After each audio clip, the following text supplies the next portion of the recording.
মই আজি গুৱাহাটী বিশ্ববিদ্যালয়ৰ আচাৰ্য আমাৰ মাননীয় গভৰ্ণৰ ডাঙৰীয়া, অসমৰ গভৰ্ণৰ ডাঙৰীয়া আৰু লগতে আমাৰ উপাচাৰ্য ডক্টৰ প্ৰফেচাৰ ননীগোপাল মহন্তৰ লগতে গুৱাহাটী বিশ্ববিদ্যালয়ত যিসকল কৰ্মৰত ফেকাল্টি, প্ৰফেচাৰে হওক, এছ'চিয়েট প্ৰফেচাৰে হওক বা লেকচাৰাৰে হওক, আৰু লগতে ষ্টুডেণ্টসকলকো মই আন্তৰিক ধন্যবাদ জনাইছোঁ।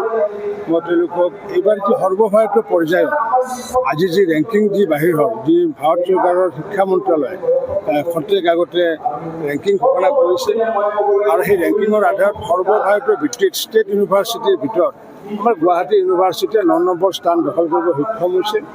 মই ভাবোঁ এইটো এটা খুব ডাঙৰ এটা পদক্ষেপ, কাৰণ পূৰ্বতে আছিলে, যোৱা বছৰ আছিলে 13 নম্বৰ পজিশ্যনত আছিলে।